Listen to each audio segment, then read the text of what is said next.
ব্রাজিলের বিশ্বকাপ অভিযান শুরু হয়েছে প্রত্যাশার চেয়ে কিছুটা কঠিনভাবে। মরক্কোর বিপক্ষে প্রথম ম্যাচে জয়ের লক্ষ্য নিয়ে মাঠে নেমেছিল সেলেসাওরা, কিন্তু এক গোলে ড্র নিয়ে সন্তুষ্ট থাকতে হয়েছে 5 বারের বিশ্ব চ্যাম্পিয়নদের। ব্রাজিলের আক্রমণে গতি ছিল, সুযোগও তৈরি হয়েছে, কিন্তু ম্যাচের গুরুত্বপূর্ণ মুহূর্তগুলোতে একজন ফুটবলারের অভাব স্পষ্ট ছিল, যিনি এক মুহূর্তেই ম্যাচের চিত্র বদলে দিতে পারেন না। আর সেই এক ফিনিশারের অভাবেই মরক্কোর বিপক্ষে ড্র করতে হয়েছে সেলেসাওদের। এখন সামনে হাইতির বিপক্ষে গুরুত্বপূর্ণ ম্যাচ, কিন্তু ব্রাজিল ফুটবল কনফেডারেশন নিশ্চিত করেছে নেইমার এই ম্যাচও খেলবেন না। আর এখানেই প্রশ্ন উঠছে, তাহলে কি এখনো তিনি পুরোপুরি সুস্থ নন? তার চোট কি আবারও বেড়েছে? আসলে বিষয়টা হয়তো একেবারে ভিন্ন। ব্রাজিল কোচ কার্লো আনচেলত্তি যে ধরনের কোচ, তিনি শুধু পরের ম্যাচ নিয়ে ভাবেন না, তিনি পুরো টুর্নামেন্ট নিয়ে পরিকল্পনা করেন। আর সেই কারণে মনে করা হচ্ছে হাইতির বিপক্ষে নেইমারকে না খেলানোর পেছনে শুধু ইনজুরি নয়, বড় একটি পরিকল্পনা কাজ করছে। কারণ ব্রাজিল শুধুমাত্র গ্রুপ পর্ব খেলার জন্য আসেনি, ব্রাজিল এসেছে বিশ্বকাপ জয় করতে। বিশ্ব ফুটবল ইতিহাসে সবচেয়ে সফল দল ব্রাজিল। 5 বারের বিশ্ব চ্যাম্পিয়নরা কখনোই শুধুমাত্র গ্রুপ পর্ব পার হওয়াকে সাফল্য মনে করে না, তাদের লক্ষ্য একটাই, ট্রফি।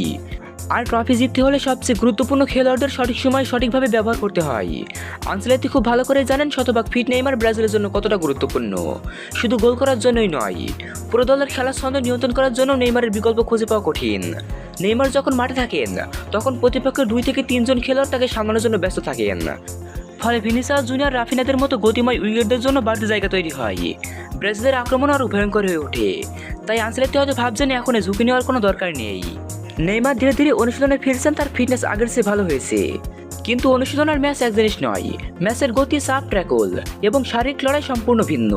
এই কারণেই ব্রাজিল কোচ হয়তো আরও কিছুটা সময় দিতে চাইছেন। বিশেষ করে সামনে স্কটল্যান্ডের বিপক্ষে ম্যাচ রয়েছে, এরপর নকআউট পর্ব শুরু হবে, আর নকআউট পর্বেই আসল বিশ্বকাপ শুরু হয়। সেখানে একটি ভুল মানেই বিদায়। তাই হয়তো আনচেলত্তির মাথায় এখন একটি স্পষ্ট পরিকল্পনা রয়েছে। প্রথম ধাপ নেইমারকে সম্পূর্ণ সুস্থ করা, দ্বিতীয় ধাপ তাকে ধীরে ধীরে ম্যাচ ফিট করা, তৃতীয় ধাপ নকআউট পর্বের সঙ্গে শতভাগ ফিট অবস্থায় তাকে পাওয়া। এখন অনেক সমর্থক হয়তো ভাবছেন হাইদের মতো দলের বিপক্ষে খেললে সমস্যা কোথায়, কিন্তু আনচেলত্তি হয়তো উল্টো ভাবছেন। তিনি বিশ্বাস করেন বর্তমান স্কোয়াড দিয়েই ব্রাজিল হাইতিকে হারানোর সামর্থ্য রাখে। ভিনিসিয়াস জুনিয়র, রাফিনা, মার্টিনেল্লি, কোনা কিংবা অ্যান্ডিকদের মতো তরুণ ফুটবলারদের নিয়ে গঠিত আক্রমণভাগ যে কোনো ম্যাচের ফলাফল নির্ধারণ করে দিতে পারে।